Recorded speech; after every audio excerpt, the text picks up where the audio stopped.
پھولوں سی مسکراتی ہو صبح، یاد نبی سے چین پاتی ہو صبح، کھلے آنکھ صلی علی کہتے کہتے، کھلے آنکھ صلی علی کہتے کہتے، کھلے آنکھ صلی علی کہتے کہتے۔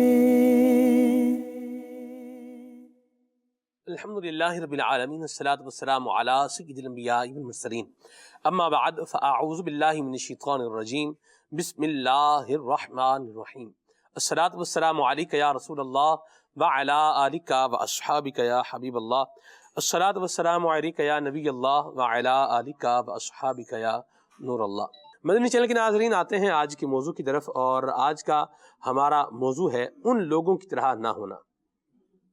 یہ آج کے ہمارے پروگرام کا موضوع ہے، اور یہ موضوع لیا ہے قرآن کریم کی مختلف آیات میں سے، جس میں اللہ تبارک و تعالیٰ نے وَلَا تَكُونُوا جو ہے وہ اس طرح قرآن کریم کی آیات میں ارشاد فرمایا گیا ہے کہ ان لوگوں کی طرح نہ ہو جانا۔ تو وہ کون سے لوگ ہیں؟ آئیے اسی مناسبت سے تلاوت کلام پاک میں آیت مبارکہ سورہ حشر کی آیت نمبر 19 یہ سنتے ہیں، اس کا ترجمہ اور تفسیر بھی ہے، اور پھر انشاءاللہ دیگر مقامات پہ بھی جو ارشاد فرمایا گیا ہے اس کو بھی انشاءاللہ ہم اپنی ڈسکشن میں شامل کریں گے۔ اللہ تبارک و تعالی ہمیں اپنی یاد، اپنی اطاعت، اپنی فرمانبرداری کی توفیق عطا فرمائے۔ اعوذ باللہ من الشیطان الرجیم، بسم اللہ الرحمن الرحیم۔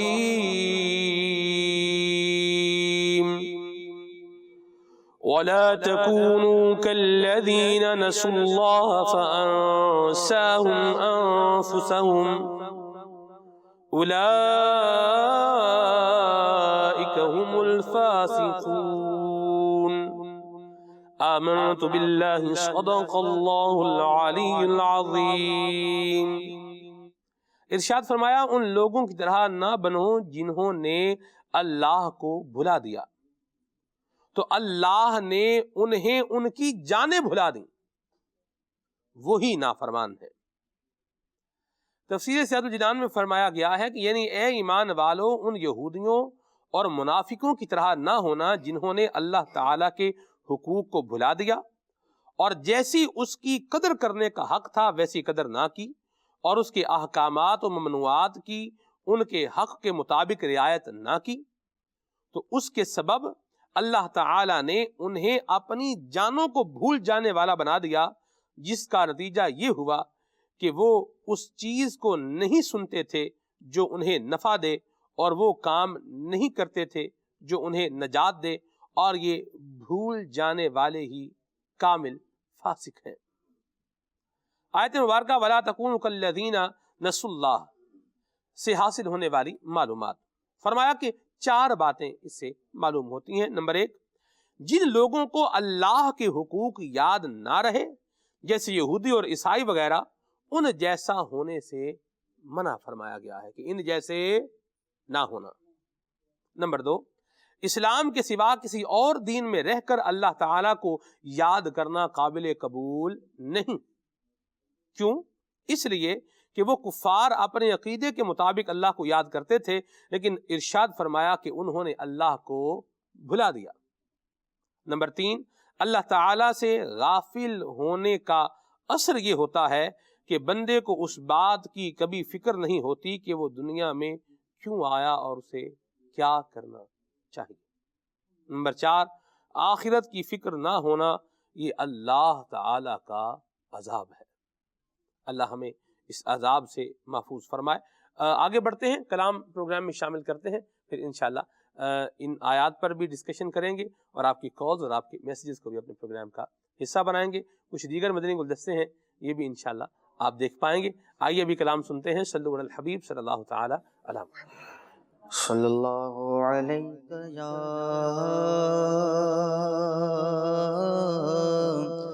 رسول اللہ، وسلم علیک یا حبیب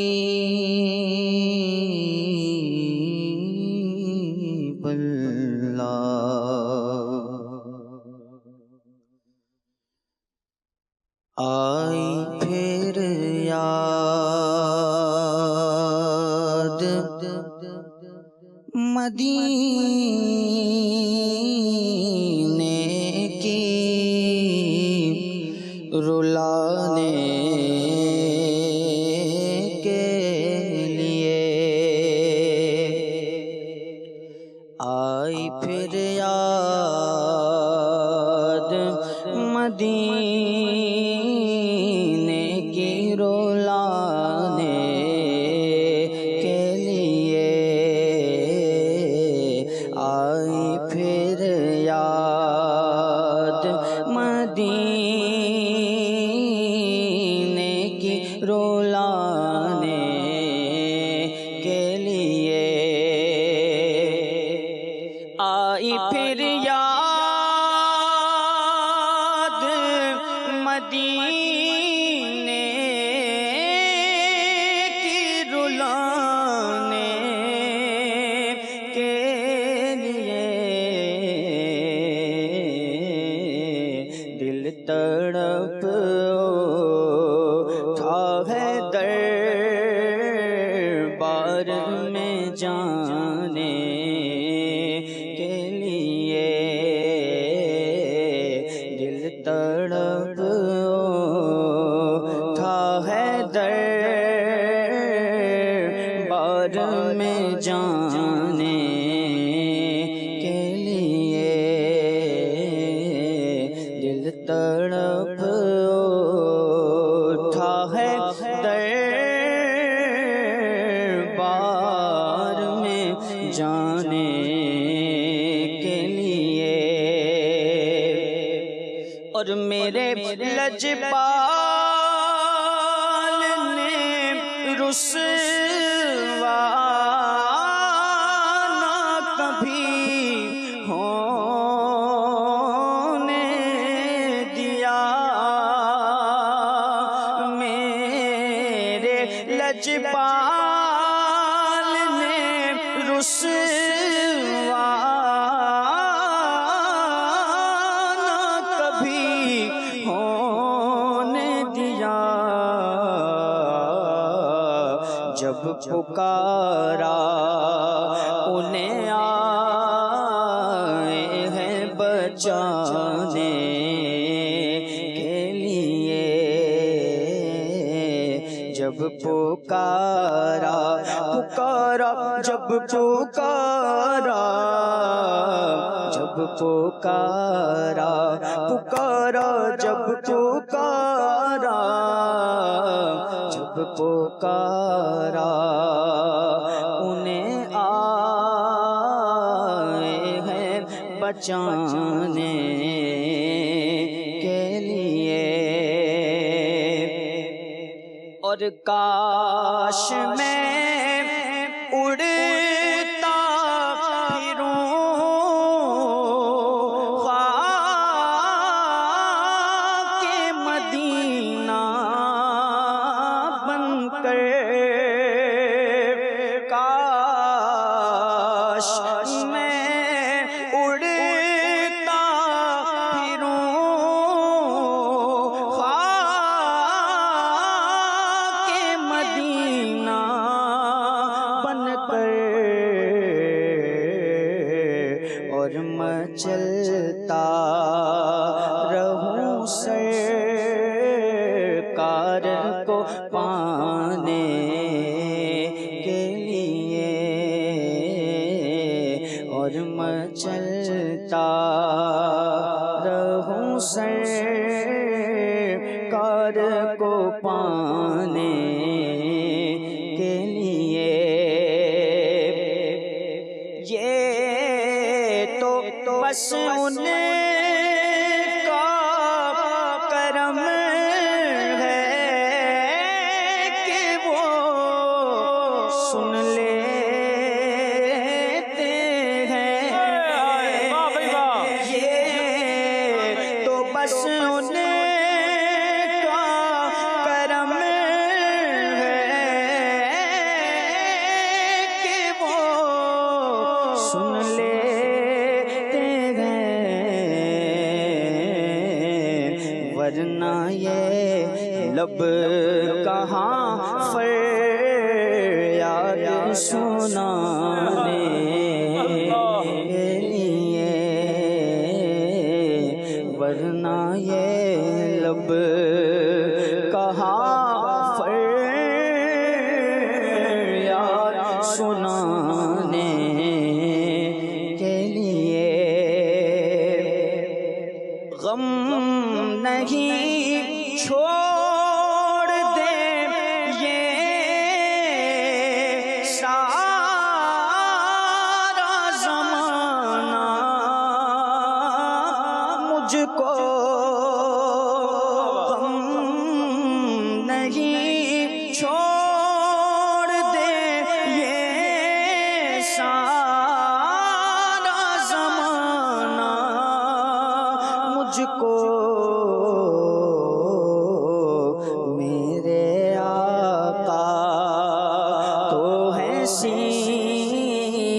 مدینے والے آقا میرے آقا زلفوں والے آقا میرے آقا پیارے پیارے آقا میرے آقا تو ہے سینے سے لگانے کے لیے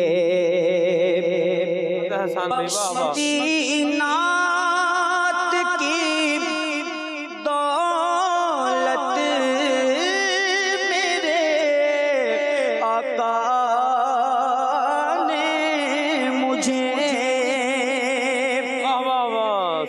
بخش دی نعت کی دولت میرے آقا نے مجھے کتنا پیارا ہے وسیلہ انہیں پانے کے لیے کتنا پیارا ہے وسیلہ انہیں پانے کے لیے آئی پھر یاد مدینے کی رلانے کے لیے مجھ گناہگار خطا کار کو محشر میں عدیل مجھ گناہگار خطا کار کو محشر میں عدیل ہوں گے موجود وہ دامن میں چھپانے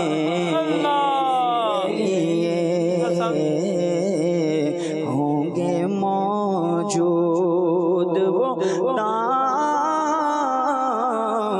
میں چھپانے کے لیے دل تڑپ اٹھا ہے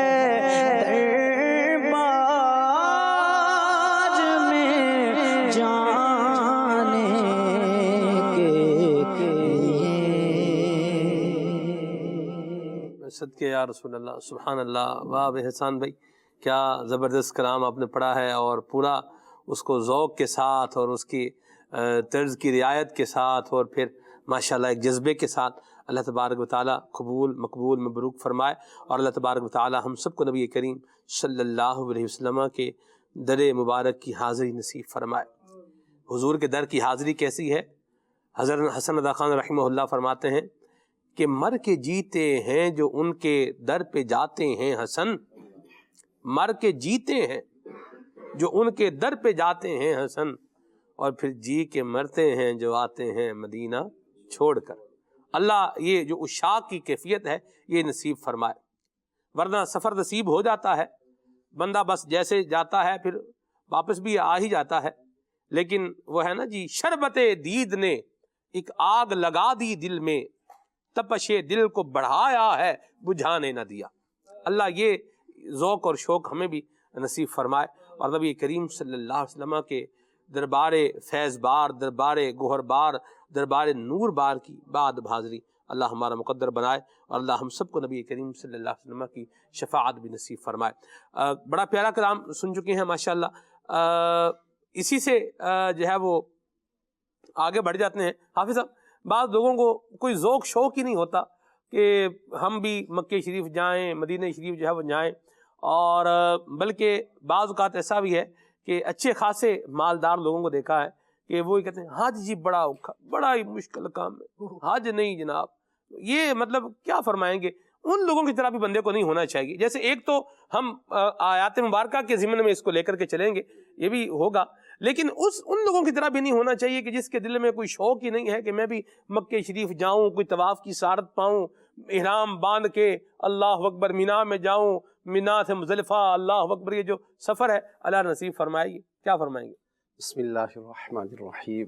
بلا شبہ یہ اس بارگاہ میں حاضری، مکہ شریف کی فضاؤں میں گھومنا اور وہاں پر طواف کی سعادتیں پانا، سعی کی برکتیں حاصل کرنا، ان مقامات مقدسہ پر جانا، یہ ایک ایمان کو بڑھانے والا عمل بھی ہے اور اللہ والوں کی یادگار بھی ہے. جی جس طرح آپ نے فرمایا کہ بعض لوگ اس طرح کی کیفیات، یعنی سب کچھ ہے، استطاعت ہے، جا سکتے ہیں، پیسہ بھی ہے، لیکن یہ توجہ نہیں ہے. اور ایک طرف وہ طبقہ ہے کہ جس کے پاس کچھ بھی نہیں ہے، ظاہری اسباب نہیں ہے، لیکن تمنائیں، آرزویں، امنگیں یہ ہیں کہ کوئی ایسا سبب بن جائے کہ میں اس بارگاہ میں پہنچ جاؤں. ایسے واقعات بھی ہمارے ارد گرد کی دنیا میں دیکھے جاتے ہیں، سنے جاتے ہیں، بظاہر بہت غریب ہوتے ہیں. وہ کہتے ہیں نا پائی پائی جوڑنا، جس کو حقیقی معنی میں کہا جاتا ہے. لوگ اس طرح کر کے تھوڑا تھوڑا تھوڑا وہ بچا کر پھر وہ ایک اس مقام تک پہنچنے کی تمنا کرتے ہیں. تو جن کو اللہ تبارک و تعالیٰ نے یہ مال دیا ہے، یہ نعمت عطا فرمائی ہے، ان کو تو اس کی قدر کرنی چاہیے اور اس بات کو سمجھنا چاہیے کہ وہاں جائیں گے، یعنی جو ملا ہے وہ ملا کہاں سے ہے؟ اللہ، وہ کس رب کریم کی عطا ہے کہ جس نے ہمیں یہ مال دیا اپنی رحمت سے، اور پھر وہاں جا کر جو اگر صرف بشارتوں پر نظر کی جائے نا سلمان بھائی، کہ وہاں جانے کے برکات کیا ہیں کہ بندہ وہاں جائے گا گناہوں سے کیسا پاک صاف ہو جائے گا، واہ، جسے کبھی گناہ کیا ہی نہیں ہے. پھر وہ مقام جہاں کبیرہ گناہ معاف ہوتے ہیں، جہاں حقوق العباد معاف ہو جاتے ہیں، ان چیزوں کا تو تصور ہی ایسا ایمان افروز ہوتا ہے واہ واہ واہ، کہ جس سے بندے کی کیفیت وہ ایسی ہوتی ہے کہ کاش وہ دن کب آئے کہ میں وہاں پہنچوں. تو ایسے لوگ جو اس طرح کا مائنڈ سیٹ نہیں رکھتے، جی ان کو ضرور غور بھی کرنا چاہیے. اور اگر ممکن ہونا تو کسی ایک ایسے اللہ والے کے پاس چلے جائیں، کسی ایسے دیوانی کی صحبت تھوڑی دیر کے لیے اختیار کر لیں کہ ان کی صحبت جو ہے نا وہ قلب کی دنیا کو چینج کر دے گی. اللہ اکبر، وہ جو ہے نا ساری کیفیات بدل جائیں گی. کیا خوبصورت بات کی آپ نے. اور عشاق کی صحبت اللہ نصیب فرمائے. حافظ صاحب، مجھے یاد ہے میں مدنی قافلے میں گیا تھا، 3 دن کے مدنی قافلے میں، اور کاٹھور کا یہ علاقہ ہے، کراچی کے مضافات میں لگتا ہے. کاٹھور میں بھی آگے پتہ نہیں کہاں، اب مجھے گھوٹ کا نام بھی یاد نہیں ہے، بہرحال تھا، مطلب ایک دور دراز کا علاقہ تھا. تو بالکل مطلب مجھے یاد ہے شاید وہاں لائٹ بھی تھی یا نہیں تھی، یہ اگلی بات ہے. بہرحال وہاں ہمیں ایک وہ بابا جی ملے، وہ بکریاں چراتے تھے، سفید ان کی جناب باریک تھے، داڑھی تھی، اور بزرگ تھے، اور مسجد میں نماز کی پابندی اور بڑا ان کا ایک ذوق تھا. وہ ایک دن نہ جی ہمارے ساتھ بیٹھ گئے حافظ صاحب. اچھا.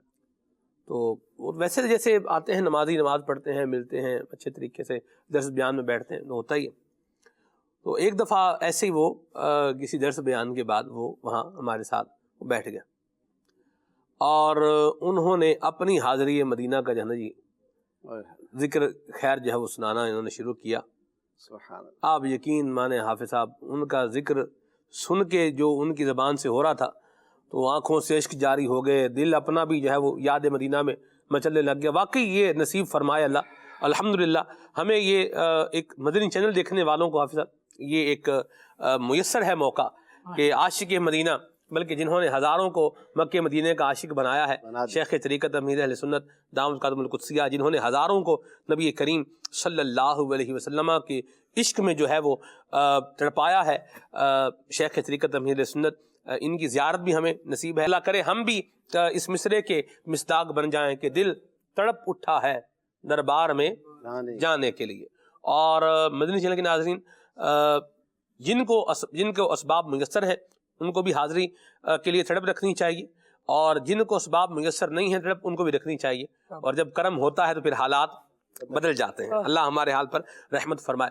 حافظ صاحب، جو میں نے قرآن پاک کی آیت پڑھی ہے، اللہ تبارک و تعالیٰ کی یاد کو بھولنے والے، اللہ تبارک و تعالیٰ کے حقوق کو بھولنے والے جو افراد ہوتے ہیں، وہ پھر یعنی ایسی یوں کہیں کہ مرور زمانہ کی چکی میں پستے ہیں کہ پھر بڑا باریک، جس طرح چکی ہے نا، جب چکی آہستہ چلتی ہے تو پھر بڑا باریک پیستی ہے. اور لوگ پھر پس رہے ہوتے ہیں حالات کی چکی میں، اور وہ سوچ رہے ہوتے ہیں کہ کیا ہو رہا ہے، کیا ہو رہا ہے، سمجھ نہیں آ رہی. جبکہ سمجھ بندے کو دیکھا جائے تو ایک اعتبار سے آ رہی ہوتی ہے بھی جب زندگی میں نہ اللہ کی یاد ہے، نہ اللہ تبارک تعالیٰ کے حقوق کی رعایت ہے، تو پھر یہی ہونا میرے ساتھ اور کیا ہونا. کیا فرمائیے گا؟ بلکہ آپ کی اس بات کو بڑھاتے ہوئے میں یہ بھی عرض کروں گا کہ یہ کتنی بڑی وعید ہے ان لوگوں کے لیے کہ فرمایا گیا کہ جنہیں اللہ نے اپنے یعنی ان کو اللہ تعالیٰ ان کو بھلا دے گا، ان کی اپنی جانیں بھلا دے گا، ان کی جانیں بھلا دے گا. اور پھر فرمایا جو اللہ کو بلا بیٹھے، یعنی جو ہو کلمہ گو، وہ مسلمان، اس رب پر ایمان بھی رکھتا ہو، پھر بظاہر تو وہ زبان سے تو نہیں کہتا اور کہنا بھی نہیں چاہیے، لیکن اگر اس کے عمل کو دیکھا جائے تو گویا وہ اللہ تعالیٰ کو بلائے بیٹھا ہے. نماز کی اس کو نماز پڑھنے کی توفیق نہیں ہے، زکوٰۃ اس پر لازم ہے، زکوٰۃ کی جو ادائیگی ہے اس کے لیے وہ کوشش ہی نہیں کر رہا، حج اپنے بات کی فرض ہے لیکن نہیں جا رہا، دنیا کے سیر سپاٹے تو کیے جا رہے ہیں، لیکن جس رب تعالیٰ نے یہ مال دیا ہے کہ اس سے جو اگر فرض ہے تو حج کی فرضیت ادا کی جائے وہ نہیں کر رہا، دیگر حقوق العباد کے معاملات ہیں ان سے بہت دوری ہے، جھوٹ، دغا بازی، فریب، اگر بزنس کر رہا ہے تو وہ حلال و حرام کی تمیز اٹھائی ہوئی ہے، کسی کا وہ لحاظ ہی نہیں ہے کہ میں نے حلال طیب روزی سے کمانا ہے.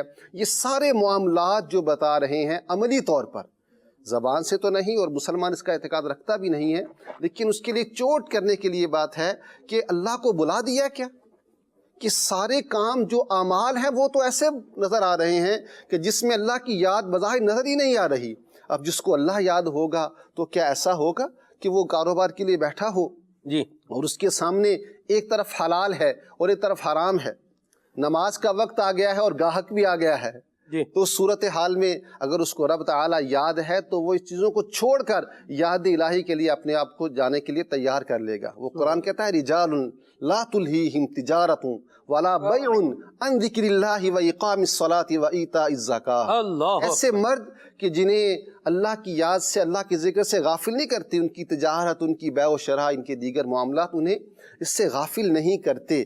تو اللہ تبارک و تعالی کا کتنا قہر و غضب ہے ان لوگوں پر اگر غور کیا جائے. وہ تھوڑا سا غور کریں کہ ان کے پاس بظاہر کسی کے پاس پیسہ ہے بھی، ایک تو ہے نا کہ وہ دنیا کی چکی میں پستا جا رہا ہے، اسباب بھی اس کے پاس نہیں ہے، اور ایک یہ ہے کہ بظاہر بڑا شادہ فرحاں ہے، ویلدی ہے، ہیلدی ہے، مال و دولت والا ہے، اولاد بھی ہے، دیگر جو ظاہری نعمتیں بھی اس کے پاس ہیں، تعیش عیش کے جتنے سامان ہیں اس کے پاس میسر ہیں، لیکن اگر اللہ کی یاد کو بلایا ہوا ہے یہ بھی پسی رہا ہے. بعض اوقات اللہ تعالیٰ کی طرف سے آزمائش یوں ہوتی ہے کہ بندے کو ڈھیل دی جاتی ہے.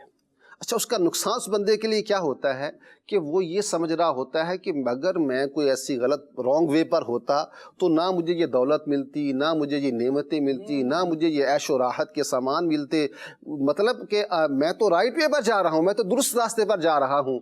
اور جب ویس کیفیت میں ہوتا ہے تو پھر وہ توبہ کی طرف کیسے آئے گا، اس کا ذہن توبہ کی طرف کیسے مائل ہوگا؟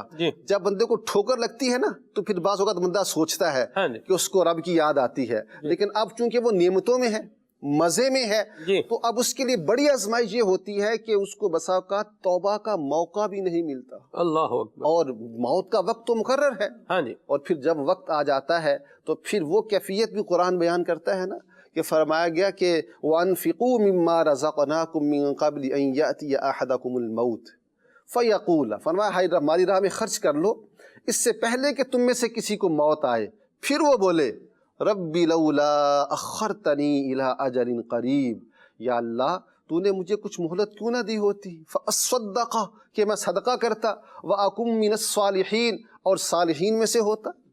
اس وقت وہ ہوگی، ایک تمنا ہوگی، لیکن فرمایا گیا وَلَن يُؤَخِّرَ اللَّهُ نَفْسًا إِذَا جَاءَ أَجَلُهَا، جب کسی کا وقت مقررہ آ جائے گا تو اللہ اس کو ہرگز ڈیلے نہ فرمائے گا.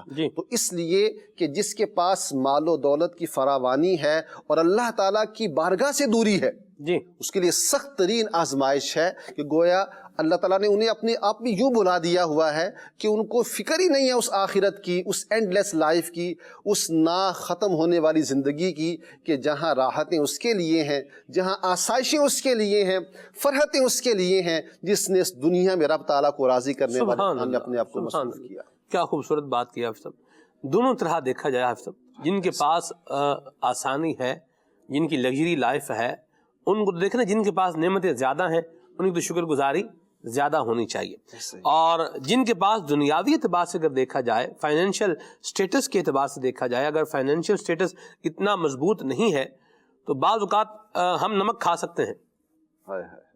نمک جو ہے نا وہ کھانے میں پھیکا کھانا اور جس کھانے میں نمک ہو, ان دونوں کے فرق کو میرا خیال ہے زیادہ اس پہ تبصرے کی حاجت نہیں ہے. ہر ذی شعور عقل مند آدمی اس کو سمجھتا ہے. تو زندگی جو ہے نا وہ آپ دیکھیں اللہ کریم نے جو عطا فرمائی ہے, ہم نمک کھا سکتے ہیں. ہمارے پاس پیسے کم ہیں لیکن ہم نمک کھا سکتے ہیں, چینی کھا سکتے ہیں, گھی کھا سکتے ہیں, گوشت کھا سکتے ہیں. لیکن ایک جہت سے ذرا دائرہ گھما کے دوسری طرف دیکھیں کہ پیسہ بھی ہے, گھر بھی بہت عالی شان ہے, گاڑیاں بھی ہیں, نمک نہیں کھا سکتے, چینی نہیں کھا سکتے, گھی نہیں کھا سکتے, گوشت بھی نہیں کھا سکتے. یورک ایسڈ بڑھ جائے گا. ہمیں وہ تو نہیں. آپ دیکھیں اگر ہم یاد خدا کی طرف آئیں اور شکر خدا کی طرف آئیں اور حقوق اللہ کی رعایت کی طرف آئیں تو مواقع بہت سارے ہیں ہمارے پاس. ہم ان کو دیکھنے, غور اور فکر کرنے والے جو ہے وہ بن جائیں. اللہ کریم کی بارگاہ میں رجوع لے کر آئیں. کسی کہنے والے نے بڑی پیاری بات کی, انہوں نے کہا دیکھیں مسواک ہے نا, مسواک مسواک بندہ جب بھی کرتا ہے تو یہ مسواک اس کے منہ کو کیا کر دیتی ہے, صاف کر دیتی ہے. تو جب بندہ اللہ تبارک و تعالیٰ کی بارگاہ میں جب بندہ رجوع کرتا ہے اور سچی توبہ کرتا ہے, مالک کریم ایسا مہربان, ایسا رحیم ہے, وہ اپنے فضل سے بندے کی خطاؤں کو معاف فرما دیتا ہے. واہ واہ. ہم جو ہے وہ آگے بڑھے اور شکر گزاری کی طرف آئیں. اور یہاں ایک اور بھی بڑی اہم بات ہے, یاد رکھنے کی بات ہے اور ذہن میں بٹھانے والی بات ہے کہ حقوق اللہ یہ ہر شے پر مقدم ہونے چاہیے. ان کی ہر شے پر پریورٹی 1 ہے نا. لوگ پریورٹی بناتے ہیں, ترجیح P1 P2 P3, priority 1 priority 2 priority 3, پہلی ترجیح, دوسری ترجیح, تیسری ترجیح. تو حقوق اللہ یہ ہماری فرسٹ پریورٹی کے اندر ہونے چاہیے. اور یاد رکھیے حق العبد بھی حق العبد اس لیے ہے کیونکہ اس حق العبد کو حق العبد بنایا ہے اللہ تبارک و تعالیٰ نے. صحیح. تو یہ بھی یاد رکھنے کی ایک بات ہے. تو اس پر بھی خالد بھائی غور جو ہے وہ ہونا چاہیے. بالکل. بعض اوقات ایک سمت میں تو درست جا رہے ہوتے ہیں بھائی, حقوق العباد کی پاسداری بڑی ضروری ہے, بالکل ضروری ہے, کوئی نکار نہیں. لیکن یہ سمجھنے کی بات ہے کہ یہ حقوق العباد کی پاسداری اسی لیے ضروری ہے کیونکہ اس کی پاسداری کرنے کا حکم اللہ تبارک و تعالیٰ نے فرمایا ہے. بالکل جی. کوئی بھی چیز ہم اپنی عقل سے یا اپنے ذہن سے تو یہ نہیں کہہ سکتے کہ اس کو یہ بہت زیادہ اہم ہے اور یہ اہم نہیں ہے. اور بالخصوص اس اعتبار سے کہ جب وہ اللہ تبارک و تعالیٰ کا حکم ہو اور اللہ تبارک و تعالیٰ نے اسے کرنا ہمارے اوپر لازم قرار دیا ہو. اللہ تبارک و تعالیٰ کے احکام ہیں, چاہے وہ حقوق اللہ کے قبیل سے ہوں یعنی حقوق اللہ سے ان کا تعلق بنتا ہو یا حقوق العباد سے بنتا ہو, حکم وہ اللہ تبارک و تعالیٰ کا ہے, اس حیثیت میں برابر ہے. اور حق اللہ کا مخلوق سے زیادہ ہے کہ لوگوں سے جو تعلقات ہوتے ہیں ان کے احسانات آپ انگلیوں پر گن سکتے ہیں, کاؤنٹ کرنا چاہیں تو کاؤنٹ کر سکتے ہیں. لیکن اللہ تبارک و تعالیٰ نے انسان کو ایک نعمت بھی جو عطا فرمائی ہے نا, وہ ایک نعمت اتنی عظیم ہے, انعام اللہ نہیں ارشاد فرمایا اللہ تبارک و تعالیٰ نے, بلکہ ارشاد فرمایا وَإِن تَعُدُّوا نِعْمَةَ اللَّهِ لَا تُحْصُوهَا. اللہ تبارک و تعالیٰ کی ایک نعمت کو بھی اگر گننا چاہو تو تم اس کا شمار نہیں کر سکتے. پھر اس کی تفسیر میں علماء نے بہت ساری باتیں ارشاد فرمائی ہیں کہ اس ایک نعمت سے کون سی نعمت مراد ہے. اور ایک مراد اس سے سید عالم صلی اللہ تعالیٰ علیہ وآلہ وسلم کی مبارک ذات بھی لی گئی کہ وہ ایک ایسی ذات ہیں جنہوں نے ہمیں بتایا ہے کہ ہمارے اوپر اللہ تبارک و تعالیٰ کے کیا حقوق ہے اور بندوں کے اللہ تبارک و تعالیٰ نے کیا حقوق رکھے ہیں. تو پریورٹی جو ہے وہ اللہ تبارک و تعالیٰ کے ہی احکامات کو دی جائے گی اور اللہ تبارک و تعالیٰ ہی کی طرف رجوع کیا جائے گا. اور بندوں کے ساتھ جتنا ہمارا ریلیشن ہے وہ ریلیشن بالآخر ایک وقت میں ختم ہو سکتا ہے, ٹوٹ جاتا ہے. لیکن خالق و مخلوق ہونے کا وہ جو ریلیشن ہے نا کہ اللہ تبارک و تعالیٰ ہمارا خالق ہے, ہم اس کی مخلوق ہیں. اللہ تبارک و تعالیٰ ہمیں جس حیثیت اور جس کیفیت میں رکھے گا یہ تعلق ختم ہونے والا نہیں ہے. تو بندے کو چاہیے کہ اس تعلق کو مضبوط کرے کہ یہ تعلق یہاں دنیا میں رہ کر عبادتیں بڑھا کر نیکیاں بڑھا کر اس کو مضبوط کیا جا سکتا ہے اور قبر میں جا کر راحتیں, سکون, آسائشیں پا کر اس تعلق کے مزے اٹھائے جا سکتے ہیں. تو دونوں اعتبار سے یہ تعلق ہماری زندگی میں زیادہ اہم ہے. جو زیادہ اہم ہوتا ہے، جو لانگ لاسٹنگ چیز ہوتی ہے، بندہ اس کی قدر کرتا ہے، اس کی اہمیت ویسے ہی اس کے سامنے زیادہ ہوتی ہے اور ہونی چاہیے. تو اللہ تبارک و تعالیٰ تو پھر ہمارا مالک و مولا ہے، سبحان اس سے ٹوٹ کر محبت نہیں کی جائے گی. اللہ. تو کس سے محبت کی جائے گی؟ اس کا ایک حق تو یہ بھی ہے نا کہ سب سے زیادہ ارحم الراحمین ہے وہ. سبحان. یہ اس کی کیسی عظیم شان ہے، اس بات پر ابھارتی ہے کہ جب وہ ہر چیز میں خیر الرازقین ہے، ارحم الراحمین ہے، احسن الخالقین ہے، احسن الخالقین ہے. اس طرح بہت سارے اس میں تفضیل کے وہ صیغے جن کے ساتھ اللہ تبارک و تعالیٰ کے نام کی تسبیح کی جاتی ہے، یہ خود بتا رہا ہے کہ پریورٹی کا جو اہل ہے وہ اللہ تبارک و تعالیٰ ہے. اس کی ذات کو جو ترجیح حاصل ہے وہ کسی کو نہیں ہو سکتی. بندہ اللہ تبارک و تعالیٰ کی طرف لو لگائے، واہ جی واہ، اس کا ہو جائے اور مزے اٹھائے. سبحان اللہ سبحان اللہ. بڑی پیاری بات کی خالد بھائی نے. اور جو پوائنٹ کلیئر کرنا تھا وہ یہی ہے کہ اللہ تبارک و تعالیٰ کے حقوق کی ادائیگی بھی کریں، اور یہ بھی اہم ہے. اور حقوق العباد بھی چونکہ اللہ تبارک و تعالیٰ نے فرمایا ہے، لہذا وہ بھی کیا ہے؟ اہم ہے. نبی کریم صلی اللہ علیہ وسلم نے رہنمائی فرمائی ہے، وہ بھی اہم ہے، لہذا ان کی بھی پاسداری کی جائے. اللہ تبارک و تعالیٰ نے جہاں یہ حقوق العباد کے اعتبار سے ارشاد فرمایا نا، فرامین عطا فرمائے، تو چاہے پچھلی امتوں کا تذکرہ ہو یا اس امت کے باری ہو، اللہ تبارک و تعالیٰ نے دونوں جگہ بیان کرتے ہوئے سورہ بقرہ میں ارشاد ہوا وَإِذْ أَخَذْنَا مِيثَاقَ بَنِي إِسْرَائِيلَ لَا تَعْبُدُونَ إِلَّا اللَّهَ وَبِالْوَالِدَيْنِ إِحْسَانًا وَذِي الْقُرْبَى وَالْيَتَامَى وَالْمَسَاكِينِ. جی پہلے اللہ تبارک و تعالیٰ نے اپنا حق بیان فرمایا ہے، پریورٹی اسی کی ظاہر فرمائی ہے جی کہ لا تعبدون الا اللہ. اللہ کا حق یہ ہے کہ اسی کی عبادت کی جائے گی، اس کے علاوہ کسی اور کی عبادت نہیں کی جائے گی. پھر وبالوالدین احسانا وذی القربى والیتامى، یہ وہ میثاق ہے جو بنی اسرائیل سے لیا گیا، اور اس امت کو جو حکم دیا گیا وہ 5ویں پارے میں ارشاد ہوا وَاعْبُدُوا اللَّهَ وَلَا تُشْرِكُوا بِهِ شَيْئًا وَبِالْوَالِدَيْنِ إِحْسَانًا، کہ اللہ تبارک و تعالیٰ کی عبادت کرو. پہلا حق یہ ہے جی وَلَا تُشْرِكُوا بِهِ شَيْئًا، اس کے ساتھ کسی کو شریک نہ ٹھہراؤ. جی پھر وَبِالْوَالِدَيْنِ إِحْسَانًا، اور والدین کے ساتھ بھلائی کرو. پھر اس میں بھی لوگوں کے حقوق کی طرف جب متوجہ ہوئے تو اس میں بھی انسان کے لیے یہ درجہ بندی رکھی گئی ہے کہ الاقرب فالاقرب کے تحت لوگوں سے بھی معاملات کرے. لوگوں میں جو جتنا زیادہ قریب ہوگا اس کا حق اتنا زیادہ اللہ تبارک و تعالیٰ نے رکھا ہے. اور اپنی شان جو بیان فرمائی ہے اس میں بھی اپنے لیے اس میں تفضیل کا صیغہ بیان فرمایا وَنَحْنُ أَقْرَبُ إِلَيْهِ مِنْ حَبْلِ الْوَرِيدِ، ہم زیادہ قرابت والے ہیں، ہم زیادہ قرب والے ہیں، شہرک سے زیادہ قریب ہیں، ہمارا حق زیادہ ہے. سبحان اللہ. دیکھا جائے گا سلمان بھائی، جی اللہ تبارک و تعالی ہمارا خالق و مالک ہے، جی اور ہم اس کے بندے ہیں. جی اچھا، اللہ نے جو یہ پوری کائنات بنائی ہے نا، جی یہ انسان کے لیے بنائی ہے. هو الذی خلق لکم ما فی الارض جمیعا، وہ اللہ جس نے زمین اور آسمان کو تخلیق فرمایا کس کے لیے؟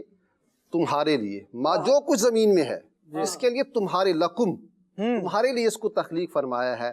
وہ اگر انسان غور کرے جی پوری کائنات کی وسعت ہے، یہ زمین و آسمان، یہ لیل و نہار، یہ برق و شجر، یہ سب کچھ جو بھی ہے کس کے لیے ہے؟ انسان کے لیے ہے. اب انسان کے لیے کس کس اعتبار سے ہے یہ اس کو بھی تفصیل سے عرض کیا جانا چاہیے، لیکن یہاں جو بات میں عرض کرنا چاہ رہا ہوں وہ یہ ہے کہ ساری کائنات کس کے لیے ہے؟ فاطمہ تمہارے لیے ہے. اور انسان کس لیے ہے؟ وَمَا خَلَقْتُ الْجِنَّ وَالْإِنسَ إِلَّا لِيَعْبُدُونَ. اس کی تخلیق اللہ کی عبادت کے لیے ہے. تو گویا یہ پوری کائنات کس کے لیے ہے؟ لوگوں کے فائدے کے لیے، بینیفٹس کے لیے ہے. اور بندہ جو ہے اس کا کام ہے اللہ کی بندگی بجا لانا. اب جس کا اصل مقصد اللہ تعالیٰ کا حکم ماننا ہے، اس کی بندگی بجا لانا ہے، وہ اس نے فرمایا تو حق بندے کا حق بنا. وہ ہمارا خالق و مالک ہے. وہ چاہے اس کا، وہ اگر چاہتا تو ہم انسان نہ ہوتے، کوئی اور مخلوق ہوتے. جی بالکل. اچھا، اگر وہ چاہتا تو ہم انسان ہیں لیکن کسی کا کوئی عضو کم ہوتا. غور کرنے کا مقام ہے انسان کے لیے. وہ ڈسیبل ہوتا. لوگ اسے دنیا میں ہمارے ارد گرد پائے جاتے ہیں نا. یہ سب اس خالق و مالک جل وعلا کی خلقت اور اس کی قدرت کے مظاہرے ہیں. جی اب وہی مالک کہتا ہے کہ ماں باپ کا حکم یہ وَخْفِضْ لَهُمَا جَنَاحَ الذُّلِّ مِنَ الرَّحْمَةِ، ان کے لیے عاجزی کا بازو بچھاؤ. وہی رب تعالیٰ فرماتا ہے، جیسی جو آیت کریمہ خالد بھائی نے پڑھی کہ وہ بنی اسرائیل سے عہد لیا گیا ہو یا امت محبوب صلی اللہ علیہ وسلم سے عہد لیا گیا ہو، وہاں بھی اس بات کو بھی بیان فرمایا کہ حق اللہ مقدم ہے، جی بالکل، اور پھر اسی نے بتایا ہے کہ یہ رشتہ دار ہیں، یہ فلاں ہے، یہ فلاں ہے، یہ مسکین ہے، ان کو بھی تم نے اس کا لحاظ رکھنا ہے۔ کیا بات ہے، پیچھے بات وہی ہے کہ خالق و مالک نے جس کو جو فرما دیا، بندے کا کام یہ ہے کہ اس پر عمل کرے، اور اسی نے چونکہ یہ پیمانے بنائے ہیں، اور یہ حق العبد کو جو ہم اتنی امپورٹنس دیتے ہیں نا، ہیومن رائٹس کی بات کی جاتی ہے، جی تو یہ سب بھی اصل میں اسی کا عطا فرمودہ ہوا نظام ہے۔ جی بالکل، اسی نے ہی یہ بتایا ہے کہ ان کے بھی حقوق ہیں، درست ان بات، پر تمہارے سوال کیا جائے گا۔ یہ سمجھنے والے کے لیے اس میں بڑا سمجھنے والا مقام ہے۔ سبحان اللہ، بڑی پیاری بات کہی جی، ماشاءاللہ۔ اللہ تبارک و تعالی ہم سب کو اپنے حقوق کی بجا آوری اور پاسداری کی توفیق عطا فرمائے، اور بتایا گیا ہے کہ ان لوگوں کی طرح نہ ہونا جو اللہ تبارک و تعالیٰ کی یاد کو بھول گئے، اور ان لوگوں کی طرح نہ ہو جانا جو اللہ تبارک و تعالیٰ کے حقوق کو بھول گئے۔ اللہ اپنی فرما برداری کی توفیق نصیب فرمائے، اور جو حق بنتے ہیں اللہ ہمیں وہ ادا کرنے کی توفیق عطا فرمائے۔ عبادت یہ بھی حق اللہ ہے، اللہ کی عبادت کرنا، نماز پڑھنا یہ بھی حق اللہ ہے۔ جس طرح ہمیں یہ حکم ہے کہ کسی کی زمین پر قبضہ نہیں کرنا، اور ہمیں اس سے اپنے آپ کو بچانا ہے، چغل خوری نہیں کرنی، اس سے اپنے آپ کو بچانا ہے، جھوٹ نہیں بولنا، اس سے اپنے آپ کو بچانا ہے، یوں ہی نماز پڑھنے کا حکم دیا ہے تو نماز پڑھنے کے لیے ہمیں اپنا قدم بڑھانا ہے، اور اس کے لیے میدان میں آنا ہے، ٹھیک ہے جی۔ اور اسی طرح اب سردی ہے تو ہمارے پاس تو کافی ذرائع جو ہے موجود ہیں، پانی بھی گرم میسر آ ہی جاتا ہے مختلف علاقوں میں۔ میں نے دور دراز کے علاقوں میں بھی جو ہے وہ سفر کیا ہے، حافظ صاحب، بلوچستان کے دور دراز کے علاقوں میں سفر کیا ہے، تو وہاں بھی ٹھنڈا پانی بھی ہوتا ہے، اور لوگ آتے ہیں نماز پڑھنے، الحمدللہ وہاں پر بھی پڑھنے والے پڑھ رہے ہیں ٹھنڈا۔ اور بلوچستان کی ہوا جو ہے نا جی، ایک تو وہ ٹھنڈ ہے اور دوسرا خشکی ہے، تو یہ اس کا ایک اپنا جو ہے نا، وہ جب لگتی ہے تو یوں لگ رہا ہے جیسے دماغ میں لگ رہی ہے۔ تو بہرحال الحمدللہ عاشقان رسول نماز جو ہے وہ پڑھے ہیں، اور الحمدللہ مسلمانوں کی ایک تعداد ہے جو نماز پڑھنے والوں کی یوں سمجھیے کہ فیسیلیٹیشن کا ایک ذوق اور شوق رکھتی ہے کہ ان کو سہولت فراہم کی جائے، تو گرم پانی کا بھی کوئی نہ کوئی انتظام جو ہے وہ کر ہی لیا جاتا ہے، بنا ہی لیا جاتا ہے۔ کہیں لکڑیاں جلا کر کے پانی جو ہے وہ گرم ہو رہا ہے، کہیں کوئی آتش دان بھی جل رہا ہے، ساتھ میں پانی بھی جو ہے وہ گرم ہو رہا ہے، تو بھئی نماز پڑھنے لوگ آئیں گے، وضو کریں گے، تو ہمارے لیے یہ ذرائع میسر ہیں۔ سو اللہ تبارک و تعالیٰ کی فرما برداری کریں، نماز بھی پڑھیں، پابندی سے پڑھیں، یہ بالکل اس کی جو ہے وہ چھٹی نہیں ہونی چاہیے، ناغہ نہیں ہونا چاہیے۔ ساری نمازیں پڑھنی ہیں، ہم نے 5 نمازیں فرض کی گئی ہیں تو 5 نمازیں پڑھنی ہیں، اور پھر جب مال کی زکوٰۃ کا حکم دیا ہے تو وہ اس کو بھی ادا کرنا ہے، یعنی جو جو ہم پر فرض رکھا ہے اللہ کریم نے ہمیں وہ ادا کرنا ہے۔ آگے بڑھتے ہیں، یہ تو ایک جو ہے وہ آیت مبارکہ کے حوالے سے بھی اور دیگر ڈسکشن کے حوالے سے بھی ہمارا موضوع کنکلوڈ ہوا۔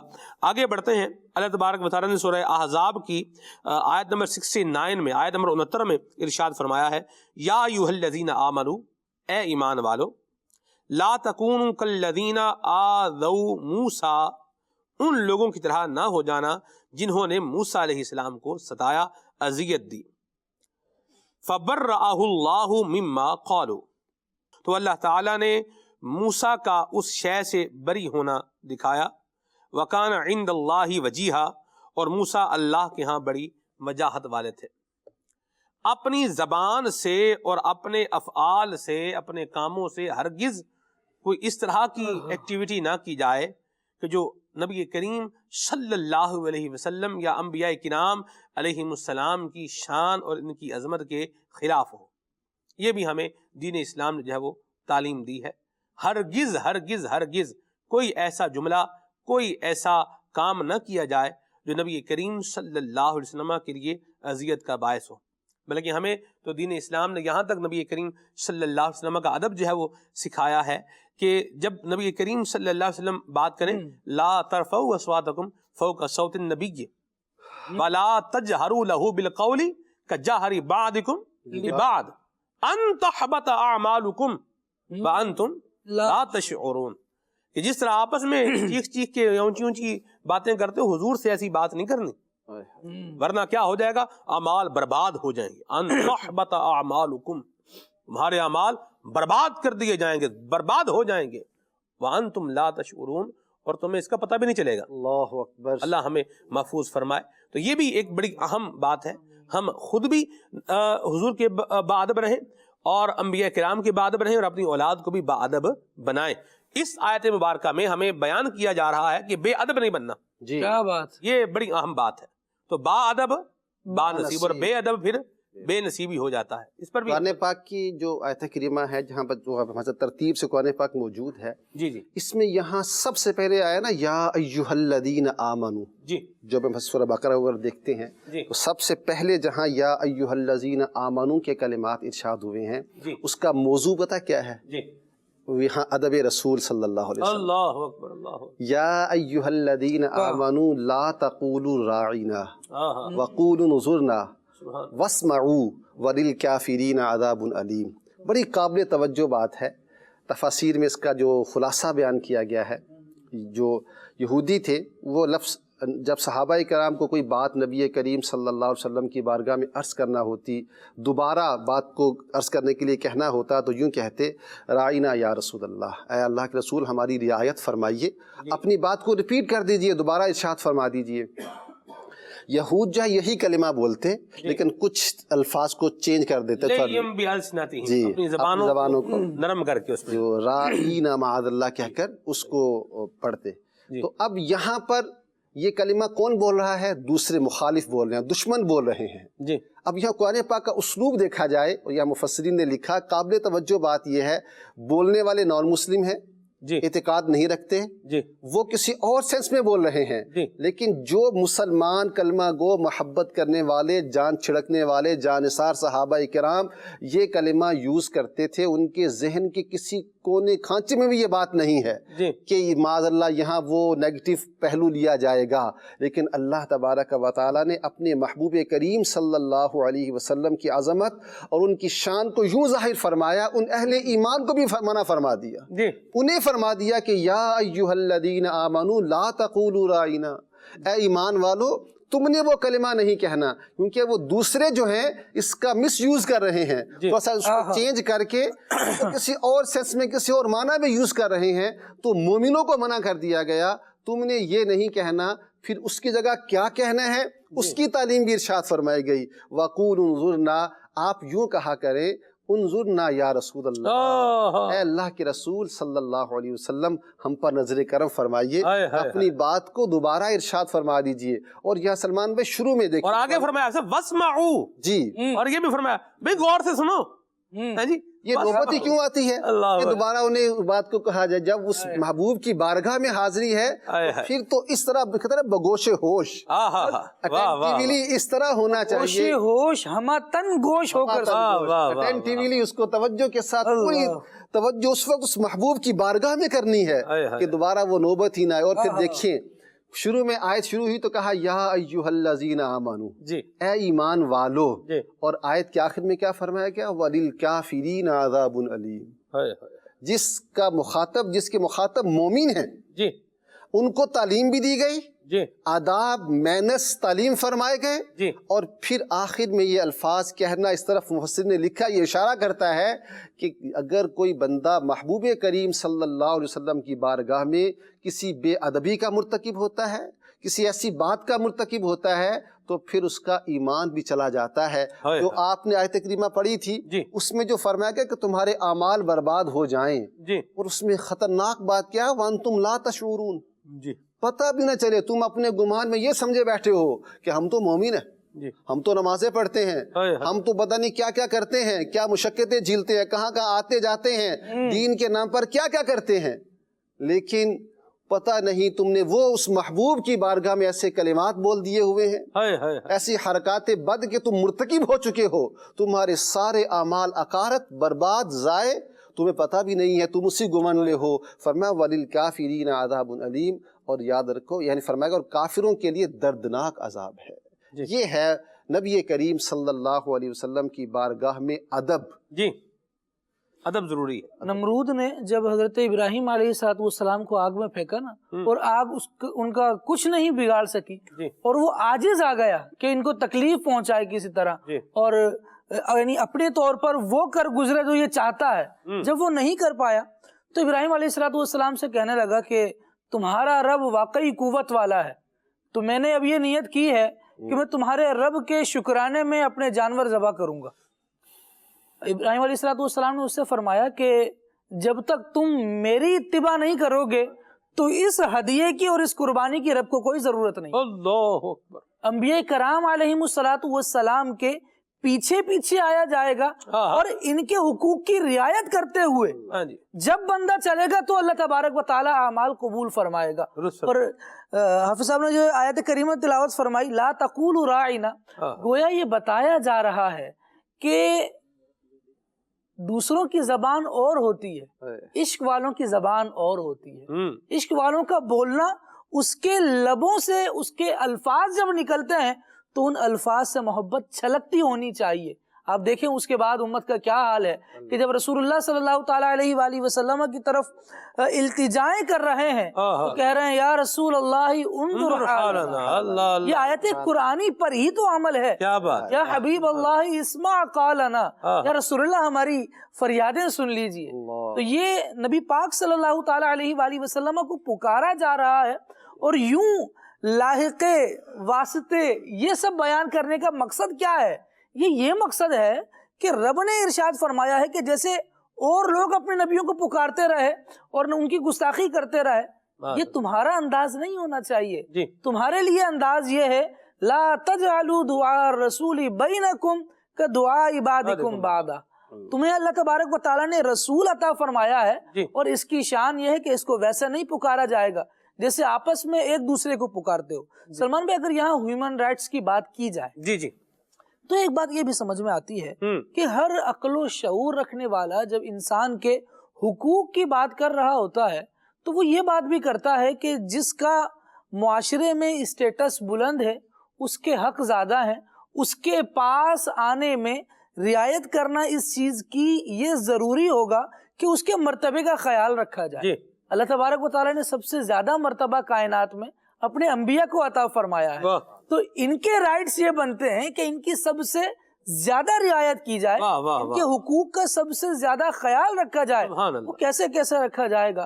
رب العالمین قرآن کریم میں جا بجا اس کو ارشاد فرما رہا ہے. اور پھر یہ جو تتمہ ارشاد فرمایا ہے کریمہ کا وَلِلْكَافِرِينَ عَذَابٌ أَلِيمٌ، انسان کی ڈرانے کے لیے، انسان کی تعذیر کے لیے یہ بات کافی دردناک عذاب ہے. ایک تو عذاب، پھر دوسرا کیا ہے؟ دردناک. یہ دردناک کہہ کے نا اس کی انٹینسٹی کو جو ہے وہ بڑھایا گیا ہے. اللہ اکبر. اور زجر گویا کہ جو ہے وہ کیا جا رہا ہے اور بتایا جا رہا ہے، تنبیہ بھی ساتھ میں ہو رہی ہے کہ ادب اور احترام ہی کرنا ہے. تو ان لوگوں کی طرح نہیں ہونا جن لوگوں نے انبیاء کرام علیہ السلام کو اذیت دی، تکلیف دی، ان کی اہانت کی، معاذ اللہ ان کی جو ہے وہ گستاخی کی. اللہ ہمیں نبی کریم صلی اللہ علیہ وسلم کا باادب بنائے. حضور نے خود ارشاد فرمایا ہے ادبوا اولادکم علی ثلاث خصال، اپنی اولاد کو 3 باتیں سکھاؤ. تو اس میں جو ایک بات فرمائی ہے حب نبیکم.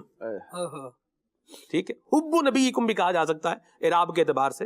اجمال کے بعد جب تفصیل آگے بیان ہوتی ہے تو اس میں مختلف اعراب کا اعتبار ہوتا ہے. بہرحال تو حب نبیکم کو لے لیں، ٹھیک ہے، یہ بھی درست ہے. حب نبیکم لے لیں تو بھی درست ہے. اس کی وجہ بھی میں بتا سکتا ہوں، آگے چلتے ہیں. بہرحال تو اپنے نبی کی محبت سکھاؤ. ٹھیک ہے، تو ہم اپنی اولاد کو حضور کی محبت کیا کریں؟ سکھائیں. حضور کا ذکر اپنی اولاد کے سامنے کریں. آقا کریم صلی اللہ علیہ وسلم کا جو ہے وہ کس طریقے سے صحابہ کرام نے ادب کیا ہے یہ اپنی اولاد کو بتائیں. اور آج الحمدللہ اس پرفتن دور میں دعوت اسلامی کا مدنی ماحول یہ ہمارے پاس موجود ہے. اللہ کی نعمت ہے. اور مدنی چینل یہ زبردست نعمت ہے. اور اس کے نظارے تو حافظ میں اپنے گھر میں خود کرتا ہوں. میرا بچہ ہے 2 سال کا ہے، بلکہ 2 سال کا بھی نہیں ہوا، ہونے والا ہے، دسمبر میں ہی ہو جائے گا انشاءاللہ. سب سے چھوٹا بچہ جیلان ہے. تو وہ بھی ہر صحابی نبی آپ بولیں تو وہ جنتی جنتی بولے گا اس پہ. تو یہ مدنی چینل کیا کر رہا ہے؟ صحابہ کرام کی محبت اولاد کو سکھا رہا ہے. ہمارے کڈز مدنی چینل میں آپ دیکھیں وہ سبق سبق یاد کرا دیا، دماغ میں جو ہے نا وہ بالکل بیٹھ گیا. تو یہ بتا رہا ہے، یہ سمجھا رہا ہے. ہمارے گھر میں یہ پراپر طور پر آ رہا ہے یا نہیں آ رہا، اس پر ہم جو ہے وہ غور کر لیں.